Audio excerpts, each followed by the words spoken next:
नमस्कार, आदाब, सत श्री अकाल, जय भीम, जोहार। मेरा नाम है नवीन कुमार। महिला आरक्षण बिल पर मचे शोर, प्रधानमंत्री नरेंद्र मोदी की जय जयकार। भारतीय जनता पार्टी के प्रायोजित मेलों के बीच कांग्रेस नेता राहुल गांधी ने प्रधानमंत्री नरेंद्र मोदी, भारतीय जनता पार्टी को धोकर रख दिया है। वो सीधे सीधे पूरे विमर्श को ओबीसी की तरफ खींच कर लेकर चले गए हैं और राहुल गांधी ने साफ साफ कहा है, और कहा नहीं है, पूछा है प्रधानमंत्री नरेंद्र मोदी से, पूछा है भारतीय जनता पार्टी से। क्योंकि जब उन्होंने पूछा था कि संसद में कि केवल 3 ही अफसर क्यों हैं ओबीसी तबके के आपके पूरे सबसे बड़े अफसरों की फौज में, तो भारतीय जनता पार्टी ने और खुद गृह मंत्री अमित शाह ने जवाब दिया था कि ये अफसर कोई काम नहीं करते हैं, काम तो नेता करते हैं, काम सरकार करते हैं, इसलिए इसका कोई मतलब नहीं है। उसका जवाब दिया है बहुत पिन पॉइंटेड तरीके से राहुल गांधी ने, और कहा है सीधे सीधे कि कोई काम इस देश के सांसद कानून बनाने में के अलावा उसको जो नियम को लागू करना है, जो बजट बनाना है, जो प्रोविजन करना है, वो सारा काम तो अफसर करते हैं। और जो ओबीसी सांसद हैं उनको मूर्तियों की तरह सिर्फ भारतीय जनता पार्टी ने सजा कर रखा है और पूछा है कि इनको अधिकार मिलना चाहिए या नहीं मिलना चाहिए। जैसे मंदिर में मूर्ति होती है वैसे मूर्तियां बना रखी हैं और ओबीसी की वहां पे मूर्तियां भर रखी हैं, मगर पावर बिल्कुल नहीं है। देश को चलाने में कोई भागीदारी नहीं है। यह सवाल मैंने उठाया है। राहुल गांधी ने साफ साफ पूछा है, फिर से वो अफसरों पर चले गए कि नरेंद्र मोदी को और भारतीय जनता पार्टी को जवाब देना पड़ेगा कि क्या इस देश में ओबीसी की तादाद केवल 5% है और 95% लोग गैर ओबीसी हैं। उन्होंने साफ साफ कहा कि मैं आदिवासियों और दलितों की तो बात ही नहीं कर रहा हूं, आप पहले ओबीसी की बात कर लीजिए। इस देश की 60% आबादी है लगभग, आप उसको दरकिनार करके कोई कानून बना रहे हैं, आप उसको दरकिनार करके कोई पॉलिसी बना रहे हैं। आपके पूरे डिसीजन मेकिंग प्रोसेस में ओबीसी की हिस्सेदारी है ही नहीं, तो आप कैसी सरकार चला रहे हैं, कैसा अधिकार दे रहे हैं ओबीसी को, ये आपको बताना पड़ेगा। राहुल गांधी ने साफ साफ पूछा कि क्या केवल 5% आबादी है इस देश में ओबीसी की। हर ओबीसी युवा को यह समझना है कि क्या आपको इस देश को चलाने में भागीदारी मिलनी चाहिए, हां या ना।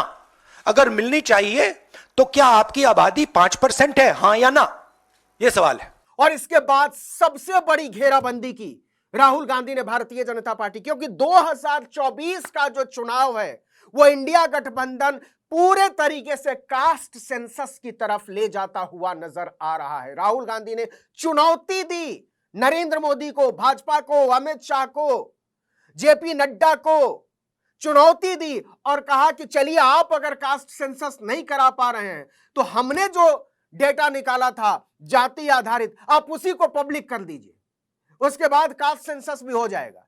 तो पहले हमने जो डेटा निकाला था आप उसको पब्लिक कर दीजिए और उसके बाद जरा तय हो जाए, जरा देश समझ ले कि इस देश में किस तबके की कितनी आबादी है और डिसीजन मेकिंग में कितनी हिस्सेदारी है, यह बात सामने आनी ही चाहिए। बड़ी जबरदस्त करीने से राहुल गांधी ने घेरेबंदी करने की कोशिश की है कि आप पहले डेटा बाहर रखिए और कास्ट सेंसस का जो हमने डेटा निकाला था उसको पब्लिक कर दें तो सारे हिंदुस्तान के ओबीसी युवाओं को पता लग जाए वो हैं कितने, और नया सेंसस कास्ट बेसिस पे करें। इतना ही नहीं, कास्ट सेंसस के मुद्दे पर राहुल गांधी ने सीधे सीधे प्रधानमंत्री नरेंद्र मोदी को, भाजपा को चुनौती दे डाली है। और चुनौती क्या, चुनौती ये दे डाली है कि हम आपके भरोसे नहीं बैठे हुए हैं कि इस देश में ओबीसी की तादाद कितनी। अगर आप ये सोच रहे हैं कि आप नहीं कराएंगे कास्ट सेंसस तो हमें यह पता नहीं चलेगा, यह होने वाला नहीं है।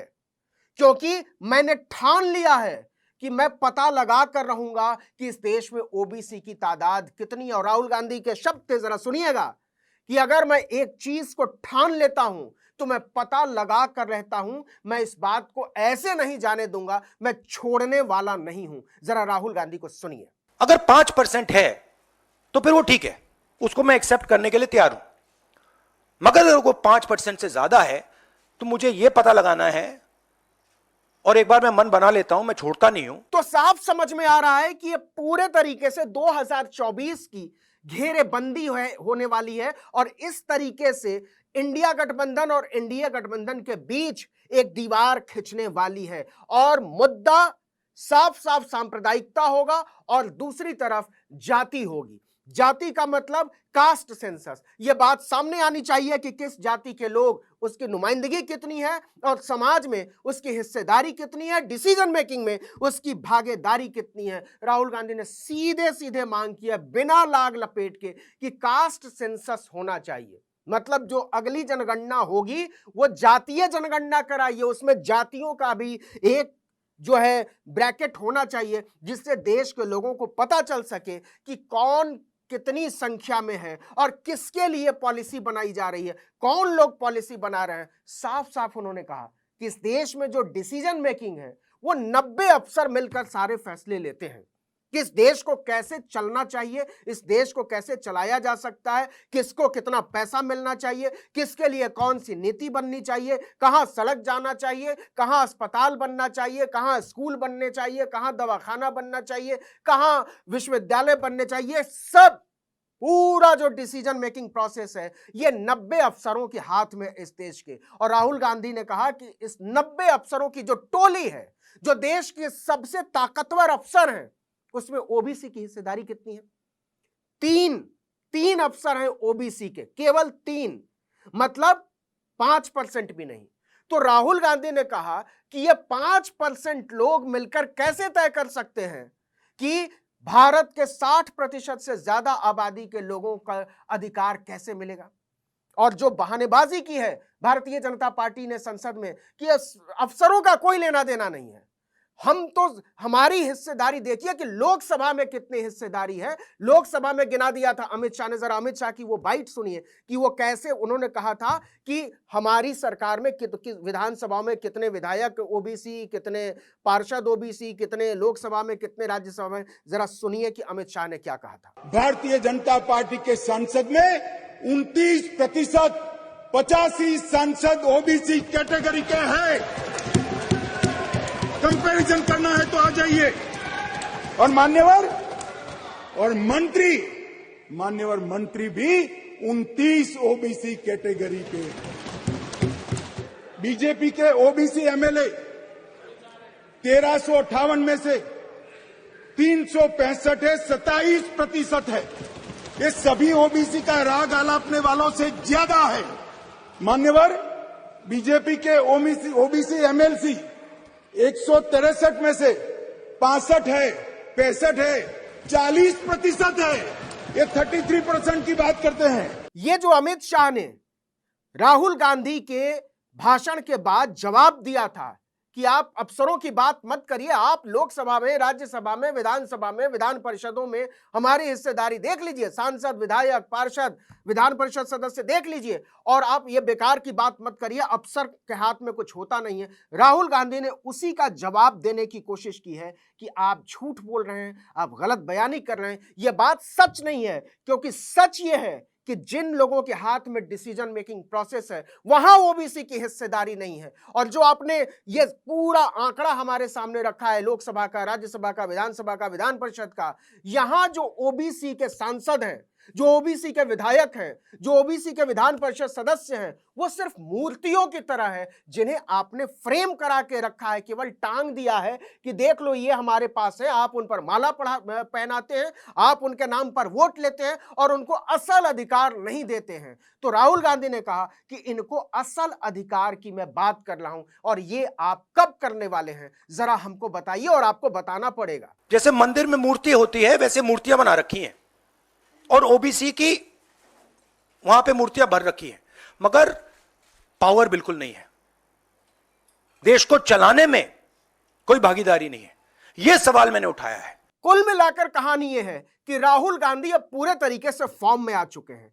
वो इस चुनाव को, 2024 के चुनाव को बिल्कुल साफ तौर पर ओबीसी बनाम अन्य बनाना चाहते हैं। मतलब एक तरफ दलित, पिछड़ा, आदिवासी, मुसलमान और दूसरी तरफ बचे हुए लोग। राहुल गांधी साबित करने की कोशिश कर रहे हैं कि दरअसल नरेंद्र मोदी एक बहुत छोटे हिस्से की नुमाइंदगी कर रहे हैं, उनकी तरफदारी करते हैं, उनके लिए काम करते हैं। उसमें सवर्ण जातियों के कुछ लोग हैं, कुछ उनके पूंजीपति दोस्त हैं और कुछ उनकी जय जयकार करने वाले लोग हैं, कुछ हिंदू मुस्लिम करने वाले लोग हैं, लेकिन सच बात यह है कि यह चुनाव जो है वो होने जा रहा है अगड़ा बनाम पिछड़ा, मंडल बनाम कमंडल। एकदम सीधी लकीर खींचती है राहुल गांधी ने और इसी लकीर पर नरेंद्र मोदी को वो लाने की कोशिश कर रहे हैं। क्योंकि याद कीजिए उन्होंने क्या कहा था कांग्रेस के अधिवेशन में, तेलंगाना अधिवेशन में, उन्होंने साफ साफ कहा था कि भारतीय जनता पार्टी और नरेंद्र मोदी के झांसे में आने की जरूरत नहीं है, उनके ट्रैप में फंसने की जरूरत नहीं है। तो यही संसद के विशेष सत्र के आखिरी दिन राहुल गांधी ने उसी ट्रैप को तोड़ने की कोशिश की है कि आप जो ये महिला आरक्षण, आप जो ये हिंदू मुस्लिम, आप जो ये मंदिर मस्जिद करने की कोशिश कर रहे हैं उसको किनारे खींचिए। आप सीधी बात करिए कि आप कास्ट सेंसस कब करा रहे हैं, आप सीधी बात करिए कि डिसीजन मेकिंग में पिछड़ों की हिस्सेदारी कितनी है, और आप एकदम ठोस और सीधी बात करिए कि आप महिला आरक्षण को तत्काल लागू करने से क्यों भाग खड़े हुए और क्यों इसमें ओबीसी तबके की महिलाओं की हिस्सेदारी, उनकी भागीदारी सुनिश्चित नहीं की। यह जवाब आपको देना पड़ेगा। यह राहुल गांधी ने कहा है कि यह जवाब आपको देना पड़ेगा। इस वीडियो में इतना ही, लेकिन अगर आपने आर्टिकल 19 इंडिया को अब तक सब्सक्राइब नहीं किया तो फौरन कीजिए, बेल आइकॉन दबाइए, घंटी जैसी आकृति लाइक कीजिए और कमेंट करके बताइए हमारा वीडियो आपको कैसा लगा। यूट्यूब पर देख रहे हैं तो हमारे चैनल को सब्सक्राइब कीजिए, फेसबुक पर देख रहे हैं तो हमारे पेज को लाइक कीजिए, इंस्टाग्राम पर हमें फॉलो कीजिए और हमारा ट्विटर हैंडल है article19_India और मेरा ट्विटर हैंडल है नवीन जर्नलिस्ट। आप मुझे भी फॉलो कर सकते हैं।